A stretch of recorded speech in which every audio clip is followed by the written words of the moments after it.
Hi, I'm Daphna. Welcome back to Basics.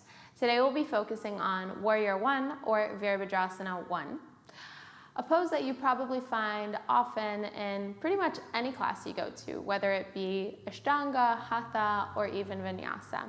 So just grab your mat and we'll get started.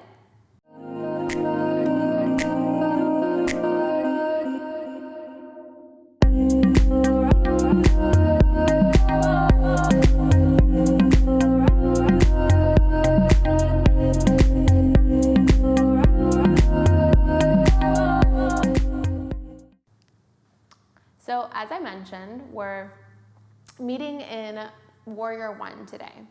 And this is actually a pose that it's one of those yoga poses that from the side, when you're looking at somebody else doing it, it usually looks really, really easy. And then when you try to get an understanding of what the body is supposed to look like and what the body is supposed to feel like, it feels a little more difficult. And the reason for that being is when we have the back heel down and we're trying to square off the hips and bring both arms over the head, it all of a sudden feels very unnatural for the body. So we're just going to get into a few little cues, super short video, just to get a better understanding of what to do, when to do it, and how. So let's just meet at the top of our mat at a standing position. We can keep our feet at hips distance if that feels nice. Otherwise, feet together. Usually someone will cue you to have your toes together, heels apart. For me, it doesn't really matter. And we will just step our left foot back. Now you want a pretty long stance here. So I have a couple of feet apart from my actual feet here. Now, few options, right? So we're always going to have the front knee stacked over that right, or that front ankle. And you always want to make sure that you're bending into that right hip, really trying to stack the knee over the ankle and not kind of falling and splaying either out, in, or forward. Now, we're always thinking of keeping that front hip pulling back and that back hip pulling forward to square things off. Now, often I find that with people that started practicing yoga or are kind of beginning their journey, they'll feel a little pinch in their lower back here.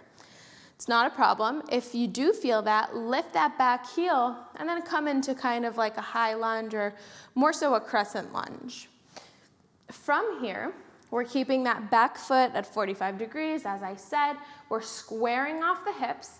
Both arms reach up. Now, if it's impossible for you to keep your palms together and you're bending at the elbows, that's totally fine. You don't need to keep the palms together. For me, it's a little more important that the arms are actually tall and long and that you have that length in the arms rather than having the palms together. If the palms touch, that's a plus. Otherwise, it's not that important, not to me at least. So again, we're squaring off the hips, placing that right knee over that right ankle. That left foot is at 45 degrees, reaching both arms up, really trying to knit the rib cage in as we pull the gaze up. And if we're able to make the palms touch, then that's great. Staying here for 5 breaths. And hands to heart center. Step it back up top. Thank you so much for joining me today. If you have any questions or feel any other pinching or discomfort anywhere else in the body, feel free to comment down below or reach back out to me. And I'll see you in the next video.